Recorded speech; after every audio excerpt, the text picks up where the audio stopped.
The penthouse was silent except for the soft clink of ice against crystal.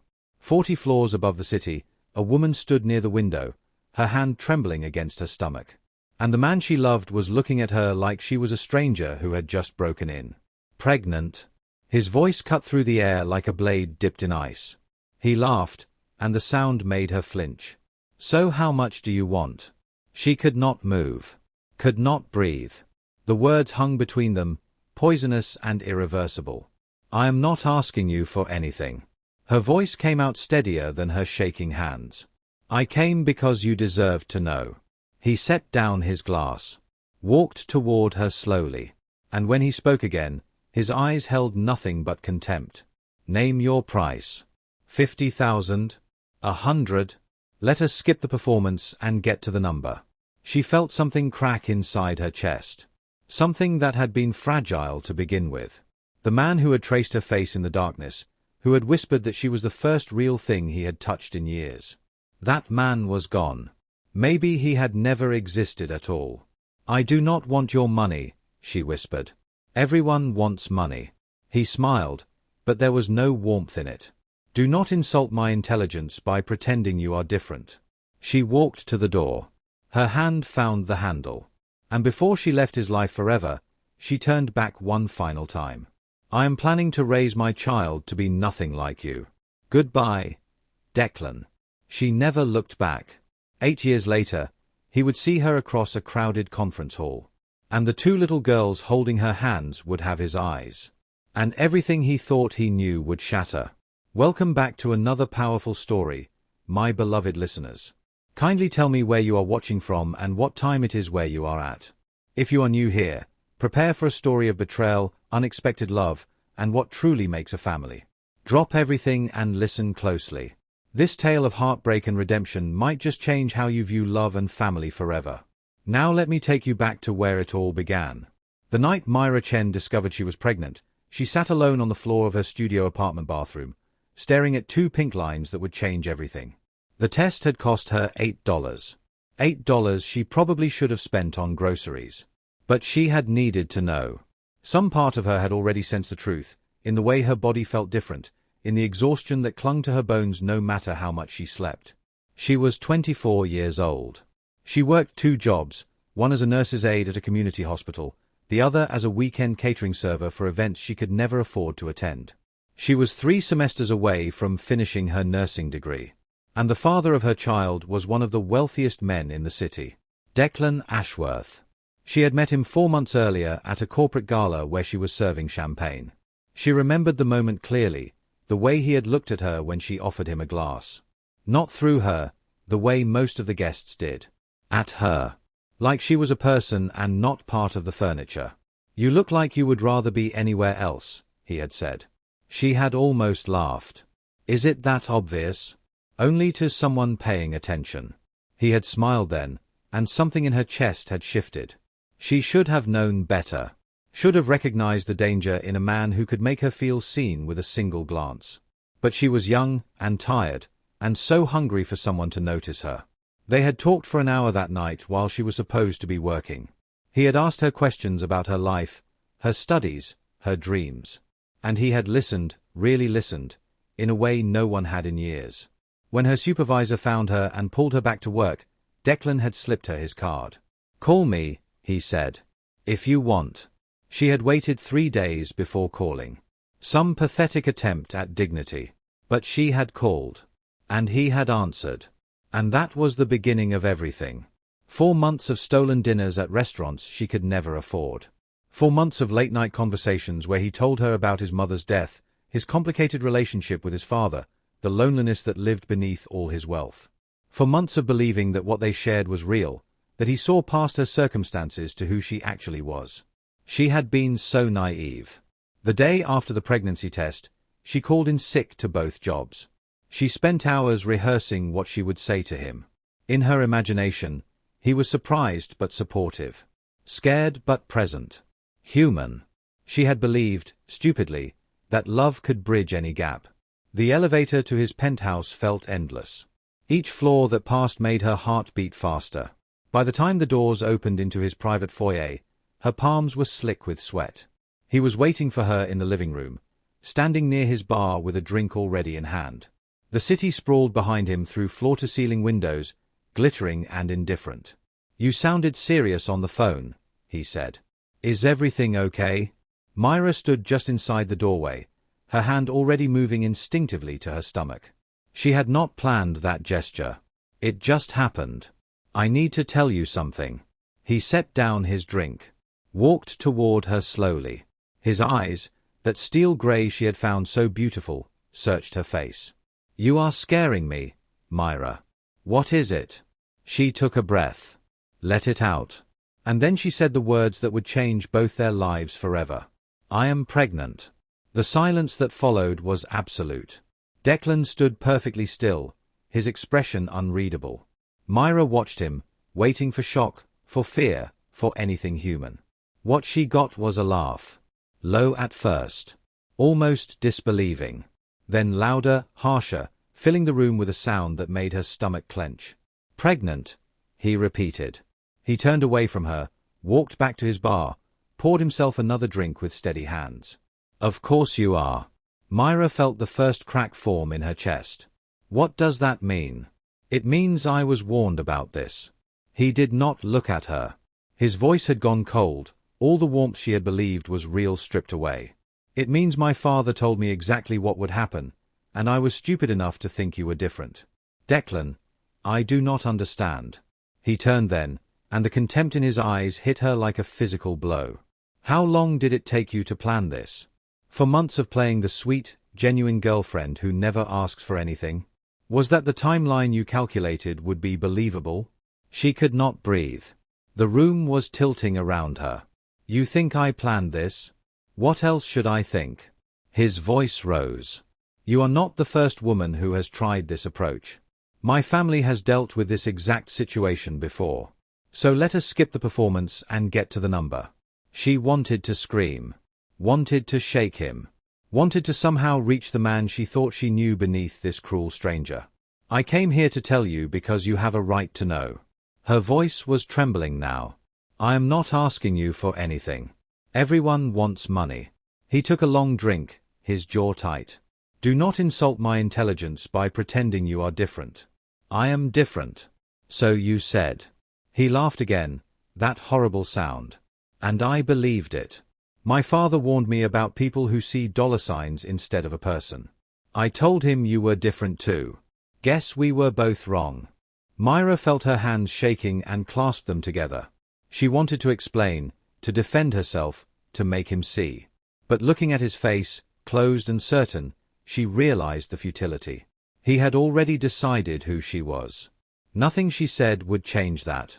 "Your father does not even know me. He does not need to. He has seen enough fortune hunters to recognize the pattern." Declan finished his drink, set the glass down with a sharp click. "You played your part well, I will give you that. The independent act. Refusing gifts. Insisting on paying your own way. Classic misdirection before the big play." Something was dying inside her. Some small, hopeful thing that had believed she finally found someone who saw her. "I am keeping this baby." She forced the words out. "That is not negotiable." Declan's expression flickered. Something passed across his face too quickly to identify. Then his mask was back in place. "Then you are looking at a legal battle you cannot afford." His voice was flat, matter-of-fact. "My attorneys will bury you in paperwork. Paternity tests. Custody arrangements. Supervised visitation. Is that really what you want?" She stared at him, seeing clearly for the first time. The man she loved had never existed. He was a story she told herself, a fiction built from loneliness and hope. This man, this cold stranger in his expensive suit, was the reality. Or, Declan continued, stepping closer, you could take the money. Go live your life somewhere else. Raise this child without the complications. Complications. The word landed like a slap. Is that what you would be? A complication in your own child's life? I would be a father who did not want to be one. He held her gaze without flinching. Trust me. That is worse for the kid than no father at all. She understood then. With a clarity that cut through all her grief. This man would destroy her if she stayed.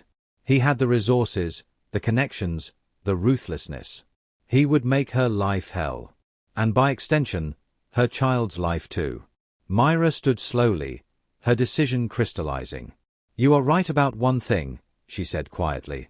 "This baby deserves better than a father who sees them as a complication."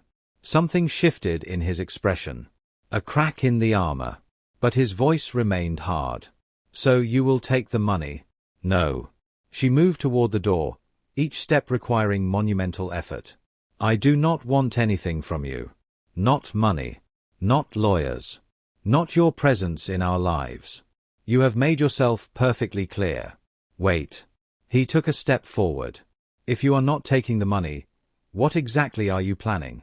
Myra turned back, her hand on the door handle. She looked at him one last time, memorizing this moment. The moment she learned that love without respect was worthless. That vulnerability could be weaponized. That she was stronger alone than with someone who saw her as the enemy. "I am planning to raise my child to be nothing like you." She walked out before he could respond. Before he could see the tears beginning to fall. Before her composure shattered completely. The elevator descent felt endless. Each floor a reminder of how far she had fallen, how completely she had misjudged everything. The numbers ticked down. 40. 35. 30. She pressed her back against the cold metal wall and wrapped her arms around herself. Around the tiny life growing inside her. "I will protect you," she whispered. "No matter what it costs." The doors opened into the marble lobby. Myra walked through it like a ghost, past the security desk, past the gleaming surfaces, past everything that represented his world. Outside, the autumn wind hit her face, cold and sharp. The city stretched around her, indifferent to her heartbreak. She had no plan. No safety net. No one waiting for her. But she had herself. And she had this baby. And that would have to be enough. 40 floors above, Declan Ashworth stood at his window, watching a small figure disappear into the night. His hand was pressed against the glass. His expression was unreadable. The penthouse felt suddenly empty. The silence that had been familiar now felt suffocating. He turned away from the window, poured another drink, and told himself he had done the right thing. Protected himself. Handled the situation. But something in his chest would not stop aching. Some small voice would not stop whispering that he had just made a terrible mistake. He crushed the thought. Finished his drink. Went to bed alone. In the morning, his assistant would have the legal documents prepared. Release of liability. Non-disclosure agreement. Everything neat and final. He never expected her to refuse them. He never expected her to simply vanish. And he never expected that his own face would haunt him in his dreams for years to come. Her walking away. His hand on the glass. Something vital slipping through his fingers. But that night, Declan Ashworth convinced himself he had won. He had no idea what he had truly lost. By sunrise, Myra's apartment was packed. Not that there was much to pack. Her life fit into 2 suitcases and a cardboard box. Books. Clothes. A photograph of her parents, gone since she was 16. The nursing textbooks she had paid for semester by semester, working double shifts until her hands ached. She moved through the small space one final time, touching surfaces she would never touch again. The window ledge where she read in the mornings. The tiny kitchen where she had taught herself to cook with whatever was on sale. The bed where she had dreamed of a future that no longer existed. "Goodbye," she whispered to the empty room. Then she closed the door and did not look back. The bus station was crowded with early morning travelers, everyone rushing somewhere, no one making eye contact. Myra bought a ticket to a city across the country. She chose it because it was far. Because she knew no one there. Because starting over meant truly starting over. The bus pulled away at 8 in the morning, the city shrinking in the rearview mirror until it was just a smudge on the horizon. Myra pressed her forehead against the window and watched it disappear. She thought about Declan. About the way he had looked at her that first night, like she was something worth seeing. About the conversations they had shared, the dreams they had whispered in the dark. Had any of it been real? Or had she constructed an entire relationship in her imagination, seeing depth where there was only surface? It did not matter anymore. What mattered was the life inside her. The future she would build from nothing. The bus rolled on through the dawn, and Myra felt something unexpected blooming beneath her grief. Freedom. Fierce, terrifying, absolute freedom. She had nothing. No safety net. No support system. No guarantee that anything would work out. But she also had no one telling her she was worthless. No one reducing her to a transaction. No one making her feel small. She would build a life from nothing. She would be enough for this child. She would prove that love did not need wealth or status or a father who saw his own baby as a trap. The highway stretched before her, endless and unknown. And Myra Chen drove toward a future Declan Ashworth would never see. The first year was the hardest. Myra found a studio apartment even smaller than her last one, in a building with thin walls and a heating system that worked intermittently. She found work at a diner, the graveyard shift, 3 a.m. to 10 a.m., then came home to sleep for a few hours before studying for her nursing exams. The pregnancy made everything harder.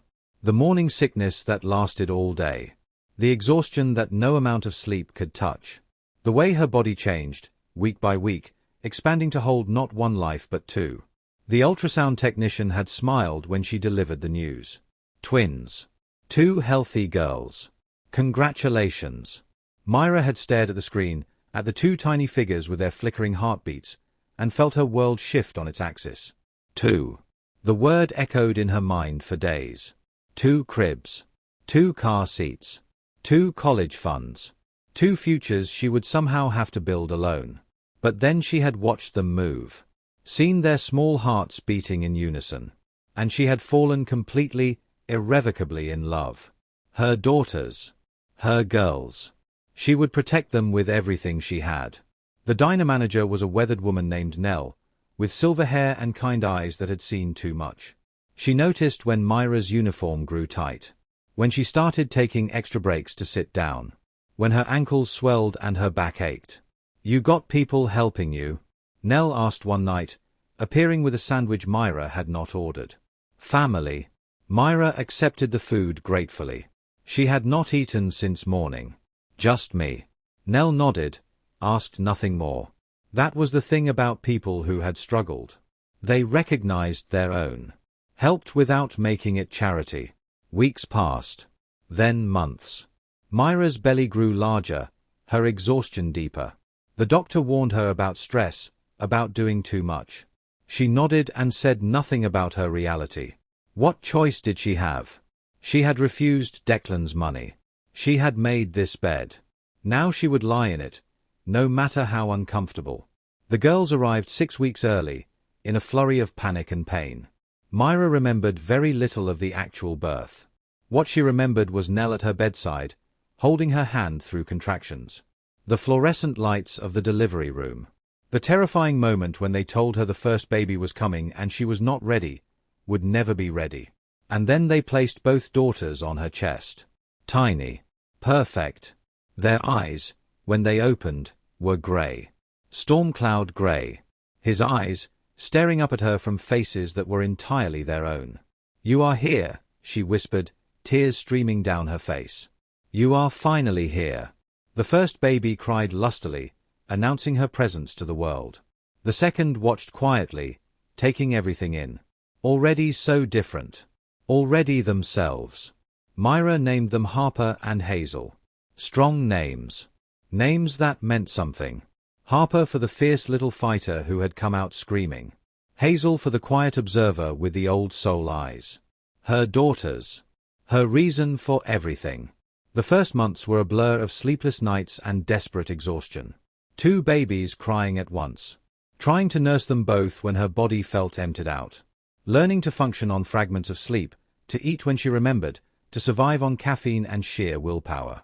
She went back to work 6 weeks after the birth. Nell arranged for her to work mornings instead of nights, so she could be home when the babies slept. A neighbor, an elderly woman named Mrs. Patterson, watched the girls for the price of company and the occasional home-cooked meal. It was not sustainable. Myra knew that. Every day felt like running on a treadmill that kept speeding up. But she kept running because stopping was not an option. At night, after the girls were asleep, she studied. Nursing textbooks spread across the tiny kitchen table, a cold cup of coffee at her elbow, her eyes burning with fatigue. She would finish this degree. She would build a career. She would give her daughters a life worth living. Some nights, when the loneliness became too heavy, she thought about Declan. About what he was doing. Whether he ever thought about her. Whether he knew, somewhere in his bones, that he had 2 daughters growing up without him. Then she would look at Harper and Hazel, asleep in their shared crib, and the anger would flare up. Hot and righteous and cleansing. He did not deserve to know them. He did not deserve the miracle of watching them grow. He had made his choice that night in the penthouse. Now he could live with it. Myra finished her nursing degree when the twins were 2.5. She walked across the stage at graduation with Harper and Hazel in the audience, held by Nell and Mrs. Patterson. When her name was called, she heard Harper shout, "Mama." It was the sweetest sound in the world. She got a job at a community clinic specializing in pediatric care. The pay was modest, but the hours were stable, and the work felt meaningful. She moved to a slightly larger apartment. Enrolled the girls in preschool. Started building something that felt almost like a normal life. The years passed in a rhythm of school days and bedtime stories, of scraped knees and first words and all the small miracles of childhood. Harper grew fierce and argumentative, challenging everything, protecting her sister with a ferocity that made Myra's heart ache. Hazel grew quiet and observant, seeing everything, speaking only when words truly mattered. They asked about their father sometimes. "Where is our daddy?" Harper demanded once, when she was 5. "Everyone else has a daddy." Myra had prepared for this question. Had rehearsed answers that were honest without being cruel. "Your daddy lives far away," she said carefully. "He is not part of our lives. But that does not mean there is anything wrong with you. Some families look different. Ours has me and you too and all the people who love us." "Is he dead?" Hazel asked, her quiet voice cutting to the heart of things. "No, baby. He is not dead. He is just not here." "Why?" Myra had no good answer. How did you explain to a child that their father had seen them as a trap? That he had offered money to make them disappear? She pulled both girls close. "Sometimes grown-ups make choices that do not make sense. But I promise you, you are loved. You are wanted. You are the best thing that ever happened to me." It was enough. For a while. But Myra saw the questions lingering in their eyes. Saw the way Harper studied fathers at the park, the way Hazel drew family pictures with a blank space where a daddy should be. She carried guilt about that. About the absence she had chosen for them. But then she remembered Declan's contempt, his cruelty, the way he had reduced their very existence to a transaction. And she knew she had made the right choice. Better no father than a father who saw them as a complication. Better alone than with someone who could destroy them. The girls turned 8 in spring. Myra threw a party in their small apartment, streamers and a homemade cake and all their friends from school. Harper blew out her candles with dramatic flair. Hazel made a quiet wish and refused to tell anyone what it was. That night, after everyone had gone home, Myra sat on the edge of their bed and stroked their hair. "Did you have a good birthday?" "The best," Harper declared. "I want the same cake every year forever." Hazel said nothing, just reached up and touched Myra's face. Her quiet daughter, who always knew when something was wrong. "You okay, Mama?" "I am perfect," Myra said, and meant it. "I have you too. What else could I possibly need?" She did not know that across the country, a man was about to shatter the peace she had built. She did not know that in 3 weeks, she would see Declan Ashworth again. And nothing would ever be the same. If you are finding yourself wrapped up in this story, do me a quick favor. Hit that like button to let me know you are here with me. Drop a comment telling me where you are watching from. And if you are new to the channel, go ahead and subscribe because trust me, you do not want to miss what happens next. Now let us continue. 3 weeks later, Myra stood in front of the bathroom mirror in a hotel room, adjusting the blazer she had bought secondhand for exactly this occasion. The conference badge hung around her neck. Dr. Myra Chen, Child Development Specialist. The title still felt surreal, even after years of work to earn it. She had submitted her research on a whim. A study on resilience in children raised by single mothers. Personal experience informing academic inquiry. She never expected to be accepted. Never expected to be standing here, about to present her work to actual colleagues. Mom, you are going to be late. Harper's voice came from the main room, already impatient at 8 years old. Coming. Myra checked her reflection one final time. She looked professional. Competent. Like someone who had her life together. No one would guess the years of struggle that had brought her here. The sleepless nights studying while her babies slept. The sacrifices that had cost her more than she could measure. Harper and Hazel waited by the door, dressed in matching but different colored outfits. Harper in deep purple, Hazel in forest green. Their choice, their way of being identical but separate. Can we see the science exhibits after? Harper asked, bouncing slightly. She had her mother's drive and twice her energy. After my presentation, Myra promised. Hazel squeezed her hand. Silent support, the way she always offered comfort. Her daughters were so different, yet so unified in protecting their mother. You are going to be amazing, Harper whispered fiercely. Myra touched both their heads, drawing strength from their presence. They were her anchors. Her reason for everything. The convention center buzzed with professionals from every corner of the country. Researchers exchanging cards. Speakers preparing presentations. The ambient hum of intellectual energy that Myra found both intimidating and thrilling. She found the small conference room assigned to her panel and began setting up her materials. Attendees trickled in slowly. Maybe 20 people by the time she started. A respectable number for an unknown presenter. Myra took a steadying breath and launched into her research. The presentation flowed better than expected. Her voice found its rhythm. Her data supported her conclusions. When she discussed the strengths she had observed in single-parent families, something personal crept into her tone, an authenticity that seemed to resonate with the audience. Questions came afterward. Thoughtful ones she could answer confidently. People seemed genuinely interested. A few approached her with business cards, promises to follow up, invitations to collaborate. By the time she wrapped up, Myra felt a bloom of pride expanding in her chest. She had done this. Built this. Become someone despite everything working against her. Science time, Harper announced the moment they were free. The main exhibition hall was massive, filled with interactive displays about ecology, technology, space exploration. Harper darted between exhibits, pulling Hazel along, their excitement infectious. Myra followed, grateful for their joy, for this moment of normalcy after weeks of stress. Mom, look. Hazel called from a display about ocean currents. You can make a whirlpool. Myra moved to join them, smiling at Hazel's rare enthusiasm. Then the world stopped. Across the hall, surrounded by suited figures and bustling assistants, stood a ghost. Declan Ashworth. She would have recognized him anywhere. The way he held himself. The angle of his jaw.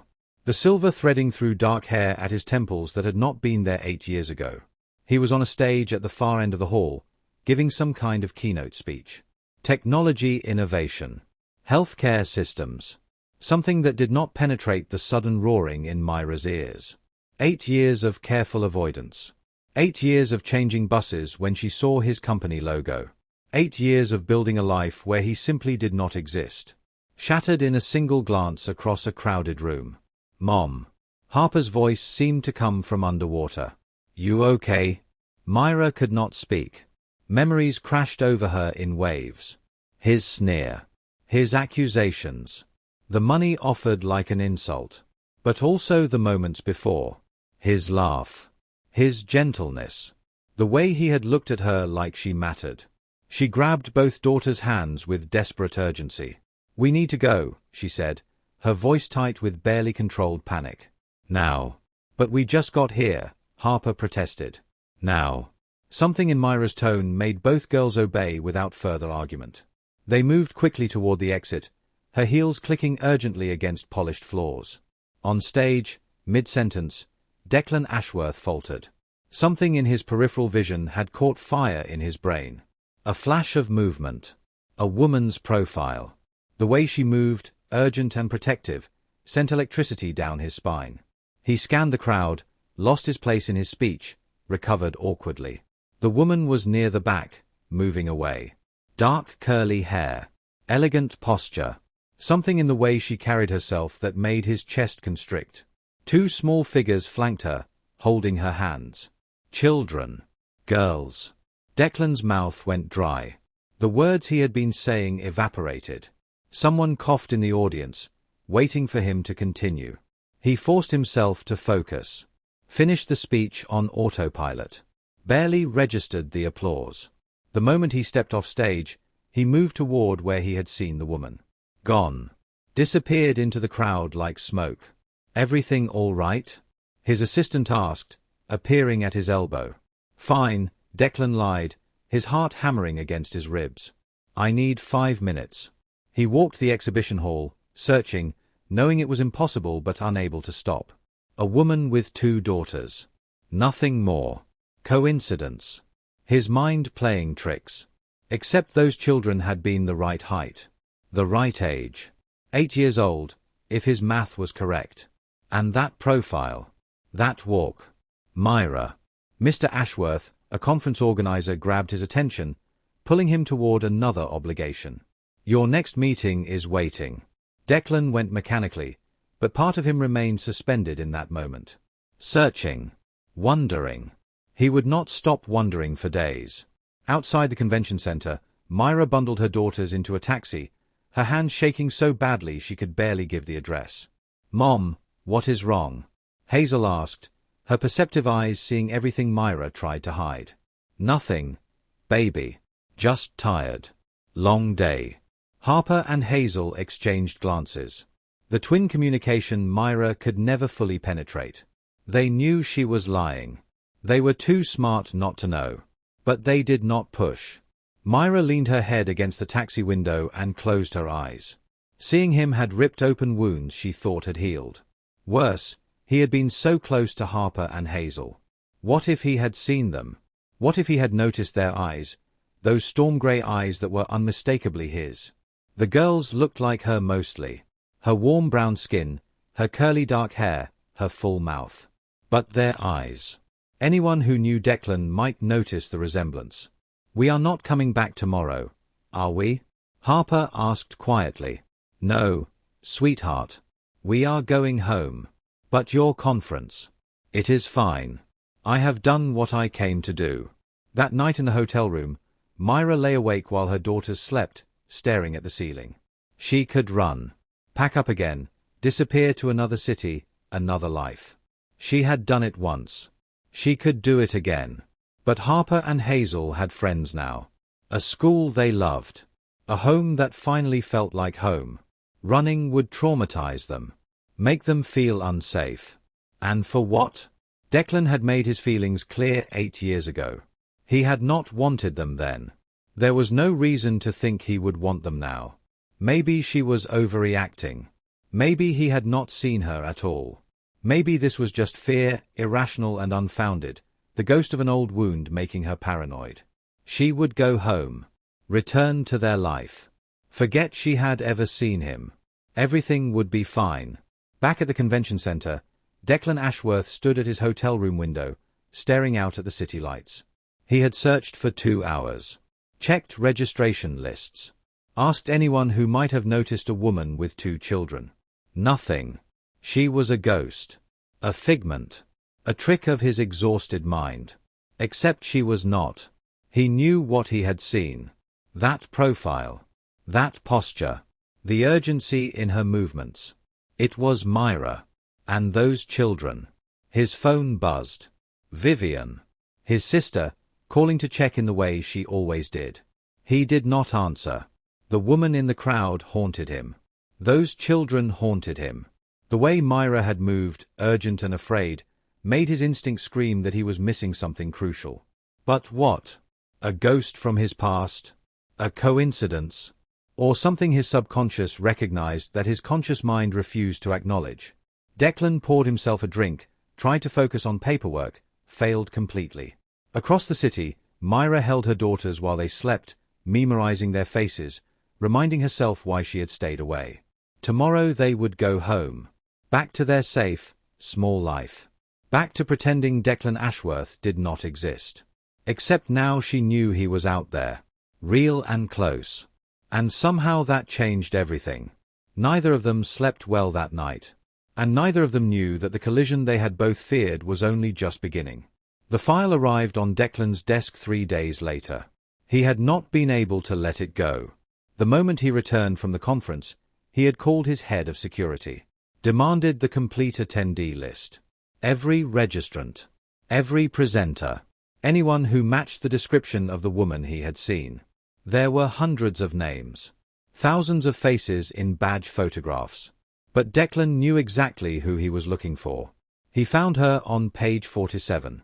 Dr. Myra Chen, Child Development Specialist. The photograph was small, a professional headshot for her conference badge. But it was unmistakably her. Older now, more polished, wearing professional attire and an expression of quiet confidence that made his chest tighten. Myra. Not a ghost. Not his imagination. Real. He stared at the photograph for a long time, memories flooding back. Her laugh. Her warmth. The way she had looked at him like he was worth something beyond his bank account. And then the way she had looked at him that last night. Shattered. Broken. Holding herself together by sheer will. The things he had said. The things he had done. Declan closed his eyes, but the memories would not stop. He picked up the phone and called his head of security again. I need a full background. His voice sounded strange to his own ears. Everything you can find on Dr. Myra Chen. Where she lives. Where she works. He paused, and the next words cost him something to say. And her children. Find out everything about her children. The investigation took 2 days. Private investigators cost money, but money was the one thing Declan had never lacked. The file that arrived was thorough. Meticulous.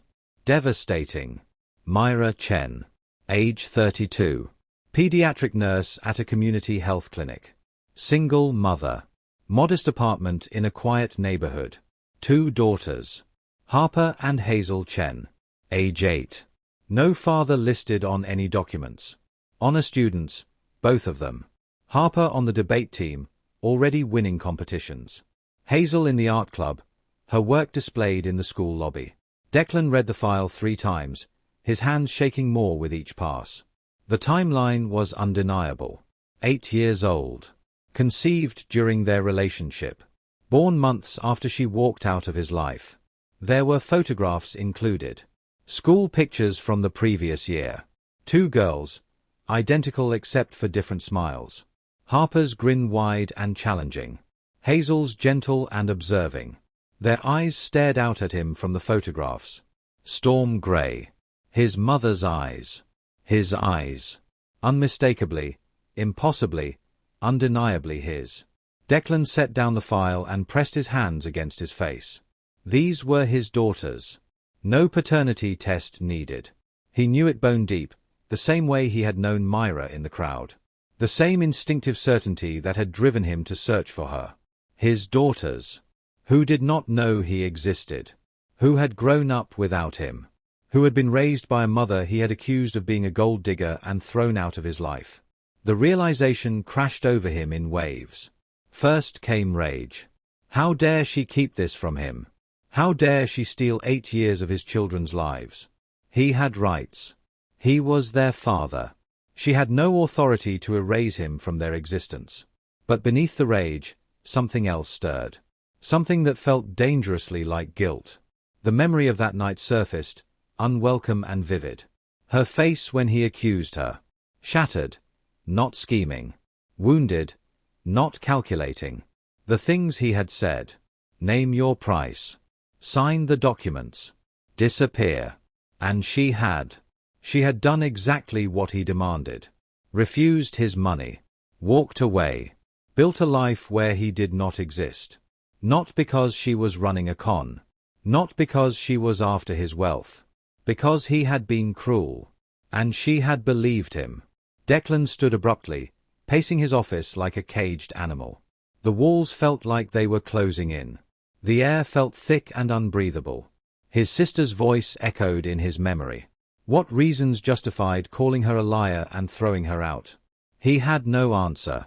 But he also could not accept what he had done, could not face the full weight of his failure. It was easier to be angry, easier to focus on what Myra had taken from him rather than what he had thrown away. She should have told him, should have proven him wrong, should have fought for their daughters instead of vanishing into the night. Right? Declan grabbed his phone, called his attorney. "I need you to file for paternity testing immediately," he said, his voice harder than he intended. "And custody rights. I want full legal access to my children." "Sir," his attorney began carefully, "this is a significant step. Perhaps we should discuss. Now. File everything now." He hung up before the attorney could argue. Standing at his window, looking out at the city that had always bent to his will, Declan Ashworth convinced himself he was doing the right thing. He was claiming what was his. Nothing more. Nothing less. He refused to examine the guilt gnawing at his chest. Refused to wonder whether Myra had been right to run. Refused to consider what his daughters would think of a father who showed up with lawyers instead of love. 8 years of absence were about to end. And Declan had no idea the storm he was about to unleash. The legal papers arrived at Myra's apartment on a Tuesday afternoon, delivered by a courier who would not meet her eyes. She signed for the envelope with a sense of dread already building in her stomach. Official correspondence rarely brought good news. She waited until Harper and Hazel were asleep before opening it. Petition for paternity testing. Motion for custody arrangement. Demand for immediate access to minor children. Each page made her hands shake harder. Each legal term was a weapon designed to intimidate. The law firm's letterhead alone cost more than her monthly rent. He had found them. After 8 years of silence, Declan Ashworth was coming for her daughters. Myra sat at her kitchen table, the papers spread before her, and felt her world crumbling. She had built so carefully, protected them so fiercely, created a life that was small but safe, modest but full of love. And now he wanted to tear it all apart. Not because he cared about Harper and Hazel. He did not even know them. He wanted them because they were his. Because he was a man accustomed to possessing things, and they were things he had discovered belonged to him. The rage that rose in her chest was blinding. How dare he? After everything he had said? After the cruelty, the dismissal, the money thrown at her like she was trash to be disposed of? He had called their pregnancy a con. Their baby a trap. He had threatened her with lawyers and legal battles and offered cash for her to disappear. And now he wanted custody rights? Myra thought about running. For a wild moment, she considered waking the girls, packing their bags, vanishing again into a new city, a new life. But running would make her look guilty. Would give his lawyers ammunition. Would traumatize Harper and Hazel in ways she could not predict. No. This time, she would stand and fight. She called the only attorney she could afford. A tired woman named Gloria who handled cases like Myra's on sliding scale fees, driven more by justice than profit. "This is aggressive," Gloria said, scanning the documents. "He is requesting joint custody immediately following paternity confirmation. He does not even know them. The court will see biology as relevant." Gloria's voice was careful, honest. "Especially if he can demonstrate he was denied access." Denied access? Myra's voice rose despite her effort to control it.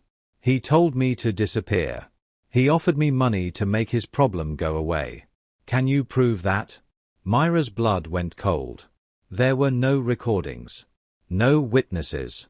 No evidence except her word against his. And Declan had resources she could not match. Attorneys, connections, credibility that money bought.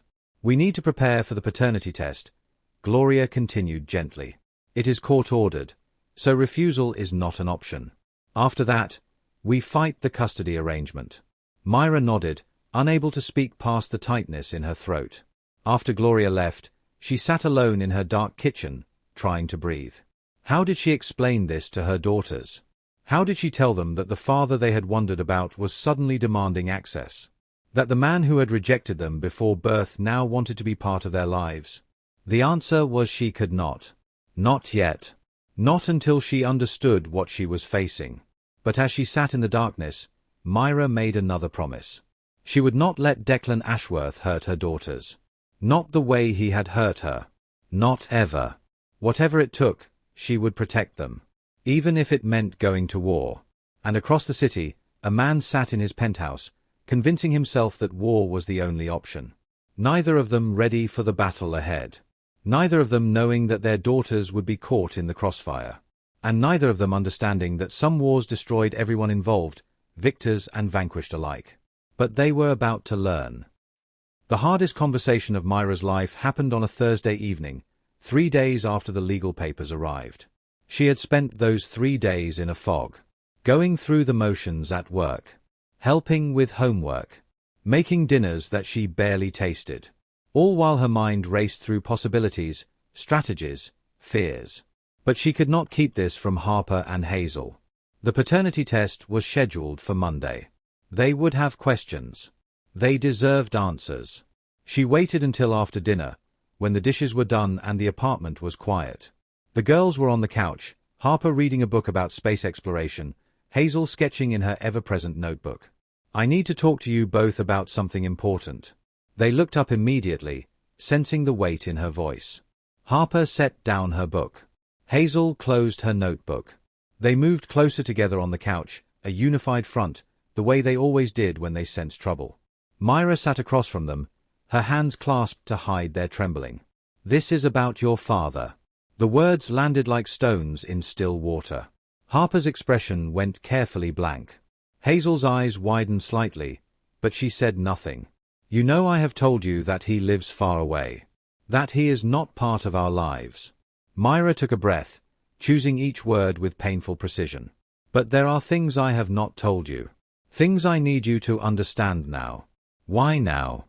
Harper asked, her voice sharp. "What changed?" "He found us." Silence. Absolute and crushing. "Found us?" Hazel repeated softly. "Like he was looking?" Myra shook her head. "No, baby. He was not looking. It was an accident. We were at the same conference a few weeks ago. He saw us. And now he wants to meet you." Harper's face hardened. She was 8 years old, but in that moment she looked ancient. "Why should we want to meet him? He left us." "He did not leave you." Myra had rehearsed this part, knowing it would be the hardest. "He never knew you existed." Confusion flickered across both faces. "But you said," Harper began. "I told him I was pregnant," Myra continued, forcing herself to keep going. "Before you were born. I told him, and he did not believe me. He thought I was lying. He thought I wanted money from him." "Did you?" Hazel asked quietly. "No, sweetheart. Never. I just wanted him to know he was going to be a father. But he said terrible things. Cruel things. And he made it clear he did not want us." Harper's hands had curled into fists. "So he threw us away. He threw the idea of you away. Before he knew who you would become. Before he understood what he was losing." "That is the same thing," Harper said fiercely. Myra had no argument for that. Because in many ways, Harper was right. Hazel spoke again, her voice barely above a whisper. "But now he wants us. Now he knows you exist. He saw you at the conference. And he wants to meet you. What if we do not want to meet him?" Myra's heart cracked at the hope in Harper's voice. The hope that she could make this problem disappear with refusal. "There is going to be a test," Myra explained gently. "A medical test. To prove he is your biological father. And then the court will decide if he gets to spend time with you." "Court?" Harper's voice rose. "Like with judges and lawyers." "Yes. That is not fair." Harper was on her feet now, pacing the small living room. "He did not want us. He said mean things. Why should we have to see him now just because he changed his mind?" Myra pulled Harper close, feeling her daughter's small body vibrating with anger and fear. "I know it is not fair. I know you are angry. I am angry too. But sometimes the law does not care about what is fair. Sometimes we have to face things we did not choose." Hazel had not moved from the couch. Her quiet daughter, processing everything internally the way she always did. "Mama," Hazel said finally. "Are you scared?" Myra looked at her younger daughter, the one who saw everything, who understood more than any child should. Yes, baby. I am scared. But I will protect you. Both of you. No matter what happens, that will never change. That night, Myra heard Harper crying in the room she shared with Hazel. Heard Hazel's soft voice offering comfort she should not have to give. She stood outside their door, her hand pressed against the wood, her own tears falling silently. This was what Declan's return had brought. Pain for her daughters. Uncertainty in their stable world. Questions about their worth, about whether their father had ever wanted them. And they had not even met him yet. The paternity test happened at a sterile medical facility on a Monday morning. Myra had taken the day off work. The girls had excused absences from school. They arrived early, sitting in the waiting room surrounded by magazines no one was reading. Harper's leg bounced with nervous energy. Hazel sat perfectly still, her sketchbook unopened in her lap. Declan arrived exactly on time. Myra saw him before her daughters did. He walked through the door in a dark suit, flanked by an assistant and a lawyer. Power and control in every line of his body. Then he saw them. She watched his face as his gaze found Harper and Hazel. Watched the careful mask slip for just a moment. Something raw flickered in his eyes. Wonder. Fear. Hunger. He stared at them like they were puzzles he desperately needed to solve. Like they were miracles and threats all at once. Harper noticed him staring. Her chin lifted. Her eyes, those storm-grey eyes that matched his exactly, met his gaze with pure defiance. She did not look away. Neither did he. The test itself was simple. Cheek swabs, paperwork, medical professionals who treated them all with clinical efficiency. Myra stayed close to her daughters throughout, a physical barrier between them and the man watching from across the room. Declan did not approach them. Did not try to speak. But his presence filled the space, overwhelming and suffocating. When it was over, Myra gathered her girls and headed for the exit. Myra. His voice stopped her at the door. She turned slowly, keeping Harper and Hazel behind her. Declan stood a few feet away, his expression unreadable. His attorney hovered nearby, watchful. I did not know, he said quietly. I swear to you, I did not know they existed. You knew I was pregnant. Myra's voice was steady, cold. You just did not believe me. I was wrong. Yes, you were. She turned and walked out before he could say anything else. Before her composure cracked. Before her daughters saw how much this was costing her. In the parking lot, Harper grabbed her hand. I hate him, Harper said fiercely. I hate him and I never want to see him again. Hazel said nothing. But when Myra looked at her, she saw something complicated in her quiet daughter's eyes. Something that might have been curiosity. Or something worse. Something that looked like hope. The results came back within a week. 99.9% probability of paternity. Declan Ashworth was legally confirmed as Harper and Hazel's father. The custody hearing was scheduled for the following month. Myra spent every spare moment preparing with Gloria, her attorney. Character witnesses. Documentation of her stable home life. Records of every sacrifice she had made. Declan's legal team filed motion after motion. Psychological evaluations. Home assessments. Requests for expedited visitation. He is trying to overwhelm you, Gloria warned. Make you too exhausted to fight. Myra smiled grimly. I have survived worse than paperwork. The judge's ruling came down like a hammer. Supervised visitation rights for Declan Ashworth. 2 hours per week at a neutral facility. Court-appointed supervisor present at all times. Myra wanted to scream. This man had rejected her daughters before birth, had called them a trap and a scheme, and now the law was forcing them to spend time with him. But Harper and Hazel's expressions were what truly broke her heart. They looked terrified. Betrayed. Like the adults in their lives had failed them in ways they were only beginning to understand. Outside the courthouse, Myra pulled them both close. We will get through this. Together. Like always. Harper nodded, her jaw set with determination that was too mature for her years. Hazel leaned into Myra's side and said nothing at all. Behind them, Declan emerged from the courthouse. His sister Vivian was at his side, speaking urgently in a low voice. You are doing this all wrong, Vivian said. Myra could not hear the words, but she would learn them later.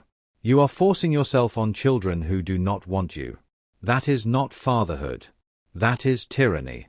Declan turned away from his sister, from the truth in her words, from the growing certainty that he had set something terrible in motion. But he did not stop.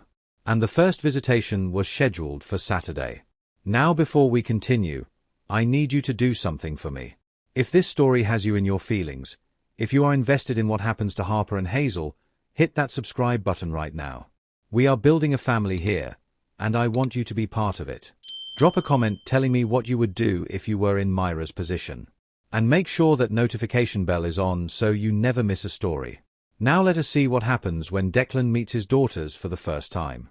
The visitation center smelled like industrial cleaner and stale coffee.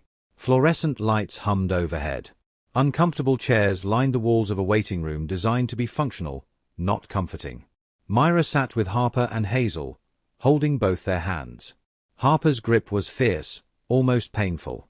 Hazel's was limp, her body present but her spirit somewhere far away. Remember what we talked about, Myra said softly.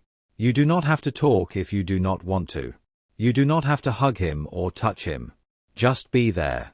2 hours. Then we go home. This is stupid, Harper muttered. Why do we have to meet someone who did not want us? Myra had no answer that would not sound like she was defending Declan. She could not defend him. Would not defend him. But the law had spoken, and they were here. The supervisor appeared in the doorway. A middle-aged woman with kind eyes and a professional clipboard. We are ready. Myra squeezed both daughters' hands one final time. I will be right here the whole time. You are not alone. She watched them walk down the corridor. Harper's shoulders squared like she was heading into battle. Hazel nearly invisible beside her sister, folding into herself the way she did when overwhelmed. The observation room had one-way glass. Myra could see in. Her daughters could not see out. She watched as Harper and Hazel entered the visitation room. Watched as Declan rose from his chair, his usual confidence visibly shaken. He had dressed casually, clearly trying to seem approachable, but everything about him still screamed wealth and power. Hello. His voice was audible through the speaker system, thin and uncertain. I am your father. Harper crossed her arms. We know who you are. Hazel said nothing. Her grey eyes studied him with unnerving intensity, giving nothing away. Declan looked to the supervisor for help. She offered none, simply gesturing to the table and chairs arranged for the visit. I brought some things. Declan pulled out wrapped boxes, expensive-looking, probably containing toys that cost more than Myra's weekly groceries. I was not sure what you liked, so I thought maybe. We do not want your presents. Harper's voice was ice. Myra felt a surge of pride mixed with heartbreak. Her fierce daughter, protecting herself the only way she knew how. Mom says we have to be here. So we are here. But we do not want anything from you. Declan's hands stilled on the boxes. Something crossed his face. Pain, maybe. Or wounded pride. Myra could not tell through the glass. I understand you are angry, Declan said carefully. We are not angry. Harper's tone was dismissive in a way that was far more devastating than rage. We do not care enough about you to be angry. Hazel spoke for the first time. Her quiet voice cutting through the tension. Why are you doing this? Declan looked at her, seemed startled by the directness. Because you are my daughters. I want to know you. You did not want to know us before. I did not know you existed before. You did. Hazel corrected gently. Mom told you. You did not believe her. That is different from not knowing. Myra pressed her hand against the glass, her heart breaking for her daughter. Her quiet, perceptive Hazel, speaking truth like a blade. Declan had no response. The silence stretched, thick and uncomfortable. Can we do something? Harper asked the supervisor. Just sitting here staring at each other is weird. The supervisor suggested board games. They played for an hour in painful awkwardness. Declan tried too hard. Harper gave nothing. Hazel observed everything with those analytical eyes that missed nothing. He asked questions. They answered in monosyllables. What grade were they in? What subjects did they like? Did they play any instruments? Each answer felt extracted rather than offered. Your mother, Declan said finally, near the end of the session. She has done well with you. You are both obviously very. Do not talk about our mom. Harper's voice cracked like a whip. You do not get to judge her. You do not get to talk about her at all. I was not judging, Declan started. You judged her before we were even born. Said she was lying. Said she was after your money. Harper's small hands were clenched on the table. That is the only thing we need to know about you. Through the glass, Myra watched Declan's face crumble. The 2 hours finally ended. Harper and Hazel bolted for the door the moment the supervisor announced time was up. Myra met them in the hallway, gathered them close, breathed in the scent of their shampoo. You okay? That was awful, Harper said into her shoulder. Do we have to do it again? Yes, sweetheart. For a while. Hazel looked back toward the visitation room. Something complicated moved across her face. He is sad, Hazel said quietly. That is not your problem, Harper snapped. But Myra saw it too. The way her empathetic daughter was processing something the rest of them were not ready to process. The way she was seeing Declan as a person rather than a villain. It worried her. It terrified her. The weeks that followed fell into an uncomfortable pattern. Every Saturday, Myra brought Harper and Hazel to the visitation center. Every Saturday, they spent 2 hours with a man they did not want to know. Every Saturday, Myra watched through the glass and prayed her daughters would survive this intact. But something began to shift. The second visitation was slightly less horrible than the first. Declan stopped bringing extravagant gifts. Started asking better questions. Listened more than he spoke. By the 4th week, Harper's hostility had softened from ice to cool dismissal. She still did not want to be there. But she had stopped treating him like an active threat. Hazel remained quiet, observant. But she began answering with more than one word. Began sharing small things. Her favorite color. The book she was reading. The art project she was working on at school. Declan absorbed every detail like a man dying of thirst. On the 6th Saturday, he arrived with art supplies instead of toys. Good materials, carefully researched. He had overheard Hazel mention her love of painting. I thought maybe we could paint, he said uncertainly. If you want. Or we can do something else. Harper eyed the supplies with suspicion. What is this? But Hazel had already moved forward, her fingers hovering over the brushes. These are nice, she said softly. I asked someone at the art store what would be good. He paused. For your skill level. You asked someone about us? Hazel looked up, surprised. I ask a lot of people about you. I'm trying to learn who you are.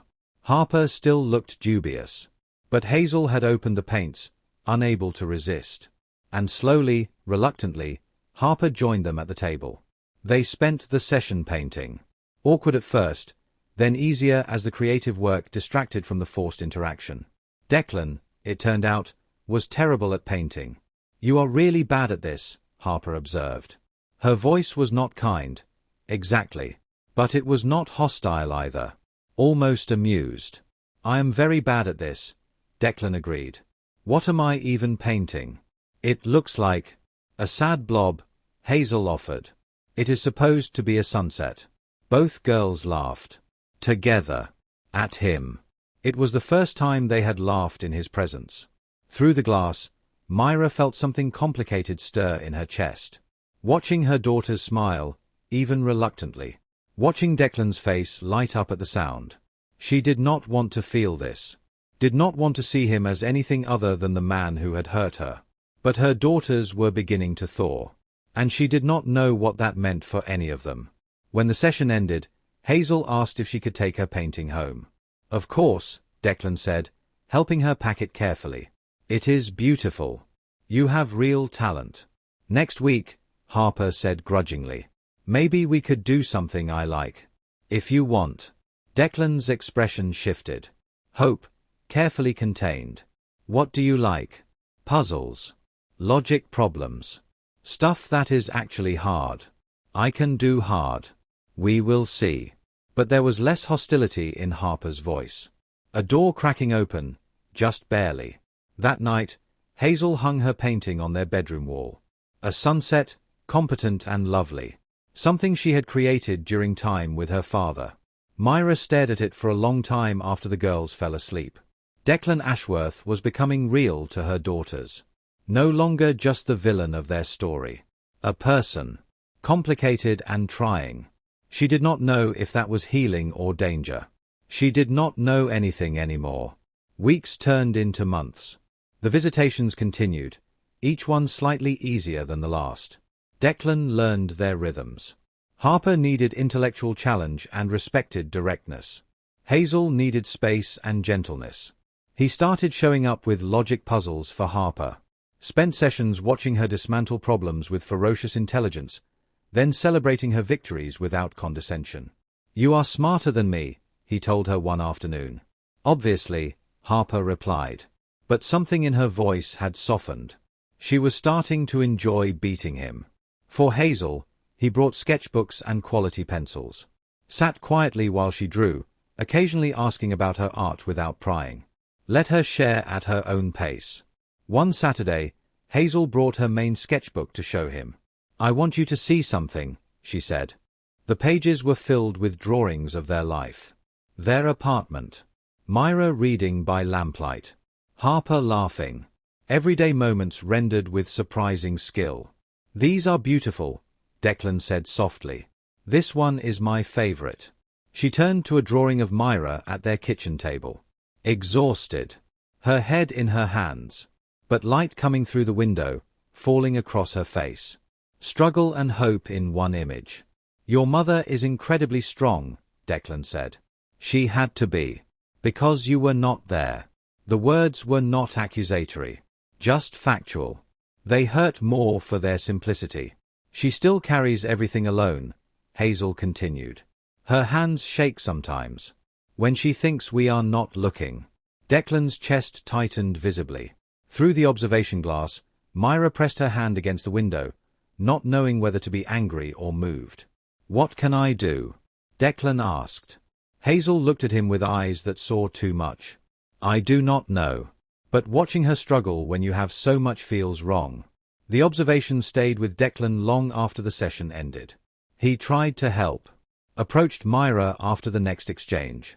"Hazel mentioned you work multiple jobs." Myra's expression closed immediately. "That is not your concern. It is if it affects our daughters. Our daughters are fine. I make sure they are fine. But you are not fine." Hazel said you are exhausted. Said your hands shake. Myra felt fury rising in her chest. "Hazel should not be reporting to you about me. My struggles are mine. You do not get input just because you are suddenly trying to be involved. I am not trying to control anything. I am just trying to help. A car. A loan. Whatever you need." I said no. "Myra. My life. My choices." She stepped back. "You do not get to buy forgiveness, Declan. You do not get to throw money at me and pretend that fixes anything." She walked away before he could respond. But something had shifted. Not between them. Between Declan and himself. He had spent weeks thinking about how to earn his daughter's trust. He had not considered that earning it might also require earning Myra's. And Myra's trust was not for sale. The crisis came without warning. It was a Saturday like any other. Myra had dropped Harper and Hazel at the visitation center and settled into her usual spot behind the observation glass. The session started normally. Declan had brought art supplies again, trying to teach the girls watercolor techniques he had clearly just learned himself. Then Hazel complained of feeling dizzy.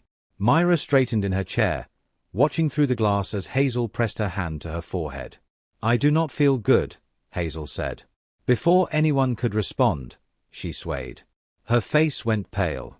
Harper caught her sister just as her eyes rolled back. "Hazel." Harper's voice pitched high with panic. "Hazel, wake up." Declan was on his feet instantly. He scooped Hazel into his arms as the supervisor rushed to call for medical help. Through the glass, Myra was already running.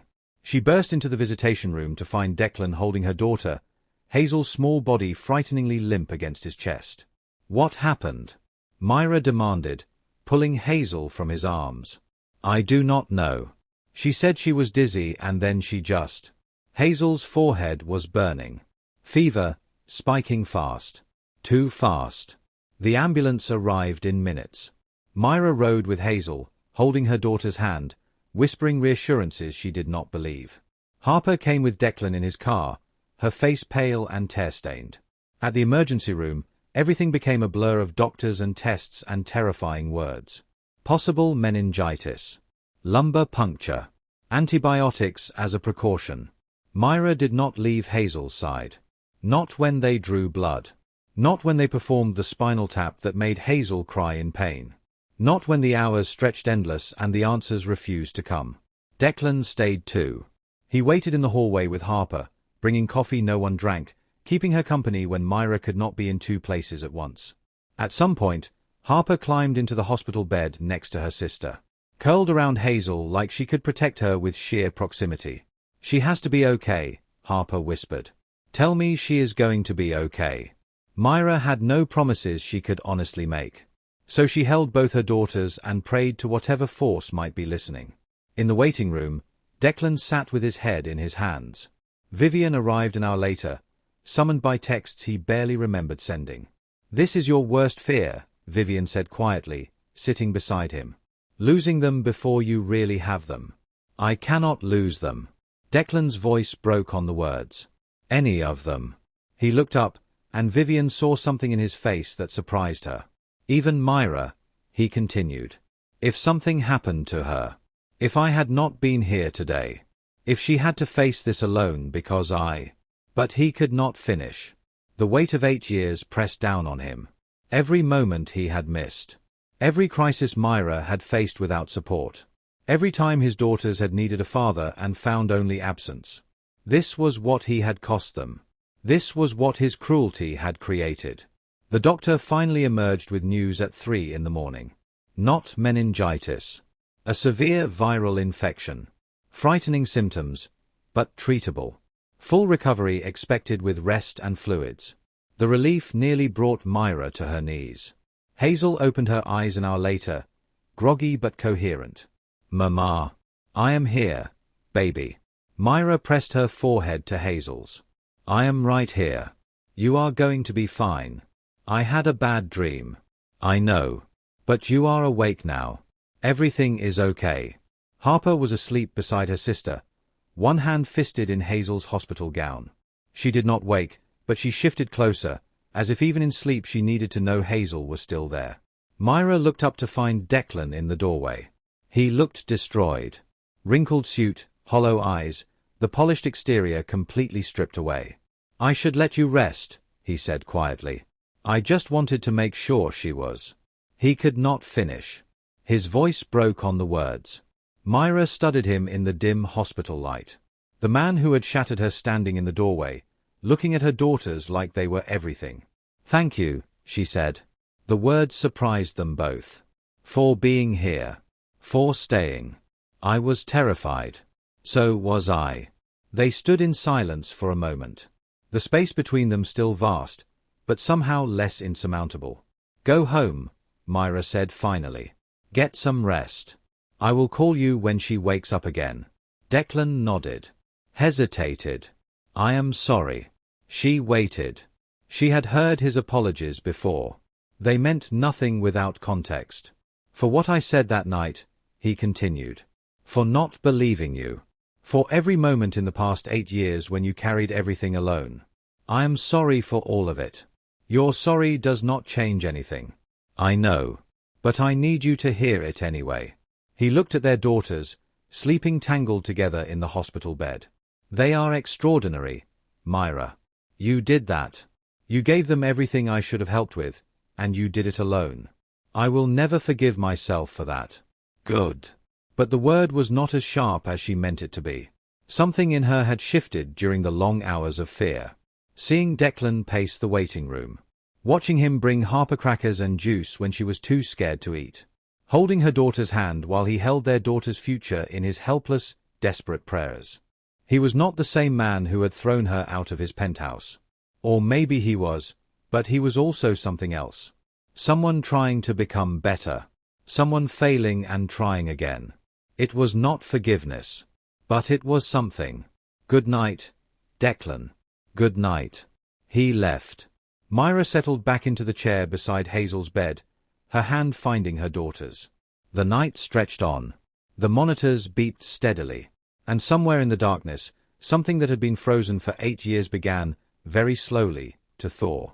3 weeks after Hazel's hospital stay, Declan withdrew all his legal proceedings. No announcement. No grand gesture. Just quiet instructions to his attorneys to dismiss every motion, every petition, every demand. The visitations would continue. But not by court order. By choice. His choice to show up. His daughter's choice to let him. Myra received the notification with suspicion. He is dropping everything? She asked Gloria. Complete withdrawal. No conditions. He is asking for the current arrangement to continue voluntarily, based on mutual agreement rather than legal mandate.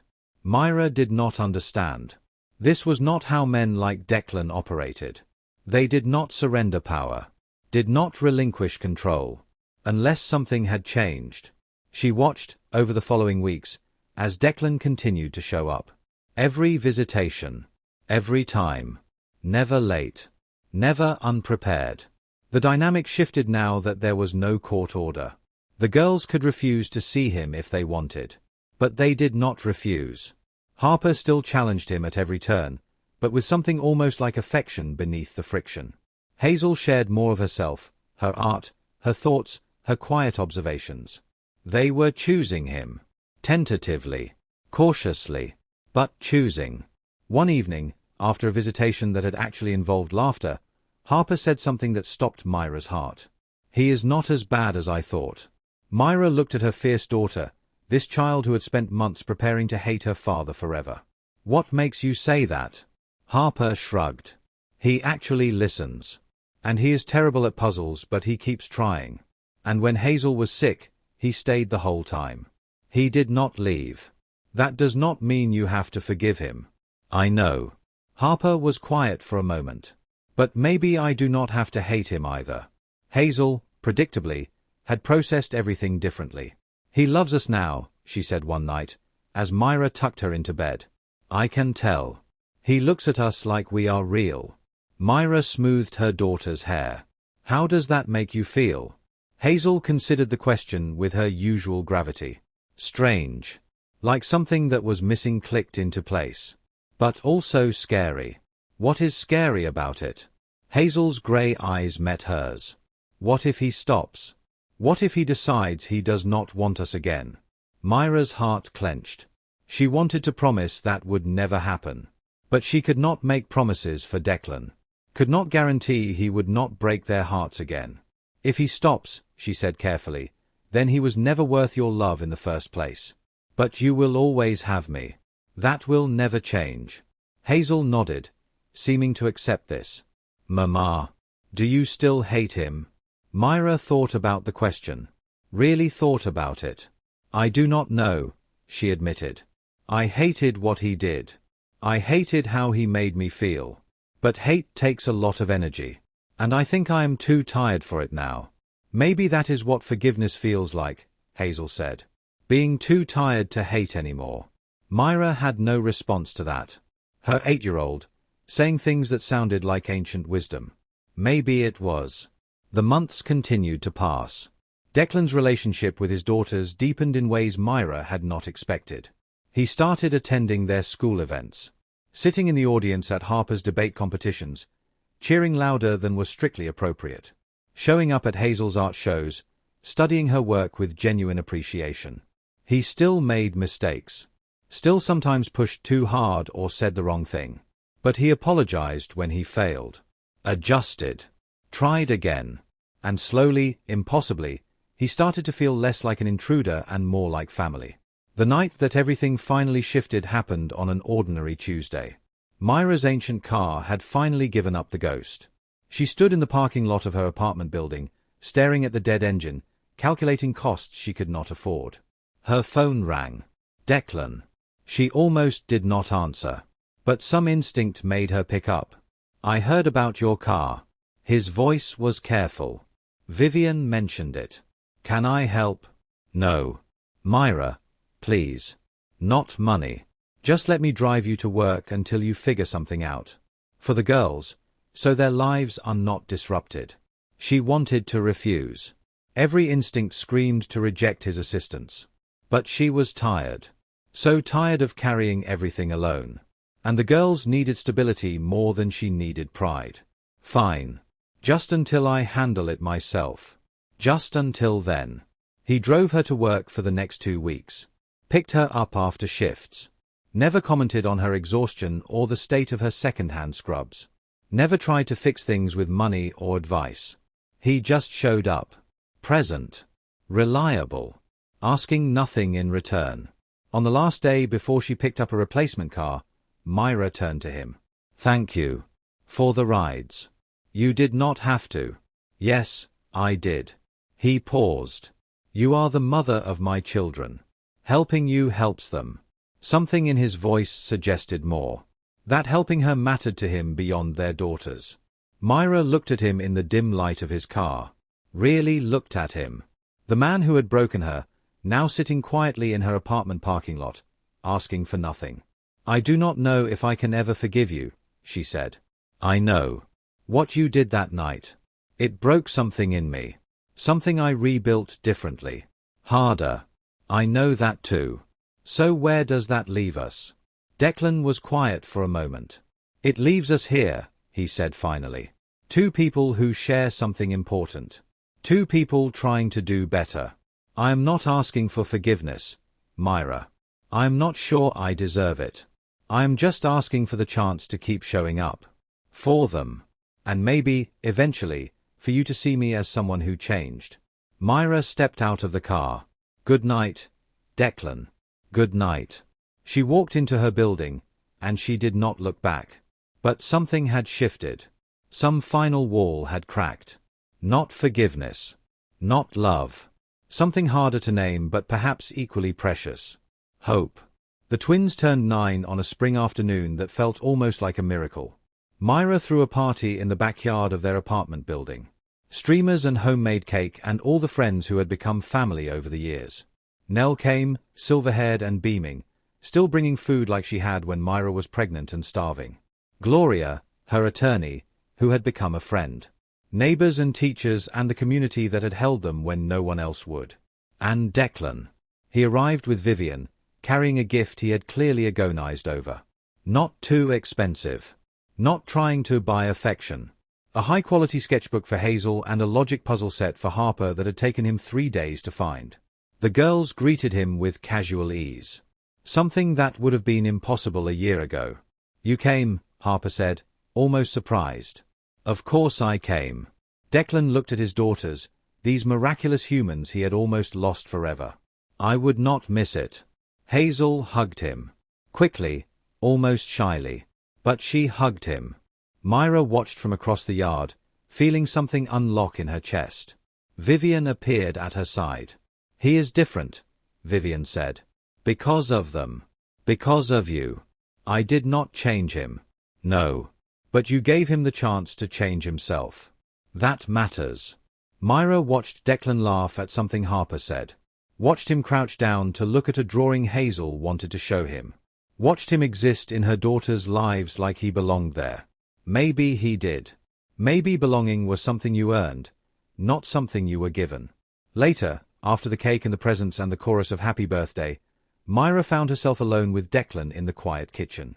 They are happy, he said, looking out the window at the girls playing with their friends. Yes. You did that. Myra shook her head. They did that. I just tried not to get in the way. Declan turned to face her. In the afternoon light, she could see how much he had changed. Softer around the edges. Humbled. Still imperfect, but no longer armored against the world. I was wrong about you, he said quietly. I was wrong about everything. And I will spend the rest of my life trying to make up for it. You cannot make up for 8 years. No. I cannot. He held her gaze steadily. But I can be here for the next 8. And the 8 after that. For as long as they will let me. And what about me? The question surprised them both. What about you? Declan repeated. Myra took a breath. I spent 8 years hating you. Then another year learning to tolerate you. But now I do not know what I feel. She looked at him, this man who had once destroyed her and was now trying so hard to rebuild something from the wreckage. I do not know if this is forgiveness. I do not know if it is anything. But I know I am tired of carrying the weight of what happened. And I know the girls need us to figure this out. Declan nodded slowly. What do you need from me? Time. Consistency. Proof that you are not going to hurt them again. Or me. I can give you that. We will see. She walked past him, back toward the party, back toward her daughters. But she stopped at the doorway. Thank you, she said, for becoming someone they can count on. Then she was gone, leaving Declan alone in the kitchen with the echo of something that felt almost like hope. The next year brought changes none of them expected. Declan became a regular presence in their lives. Not intrusive. Not overwhelming. Just there, in the steady way that Harper and Hazel needed. He helped with homework. Drove them to activities when Myra was working late. Showed up for school plays and parent-teacher conferences, sitting beside Myra like they were partners instead of people with a complicated history. They still disagreed. Still argued. Still carried the weight of what had happened between them. But they also built something new. A different kind of family. Imperfect and strange and somehow whole. One night, when the girls were asleep and the apartment was quiet, Myra found herself sitting on her small balcony, looking at the stars. Her phone buzzed. A text from Declan. Thank you for today. For all of it. She smiled despite herself. Do not thank me. Thank them. I thank all of you. Every day. She did not respond. But she did not feel the need to. Because some things did not need words. Some things just needed time. And showing up.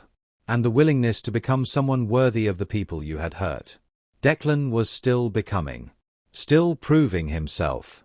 But maybe that was what redemption looked like. Not a single moment of forgiveness, but 1,000 small choices to be better. Harper and Hazel knew the truth about their father now. Knew he had failed them before they were born. Knew he had spent 8 years absent from their lives. But they also knew he had changed.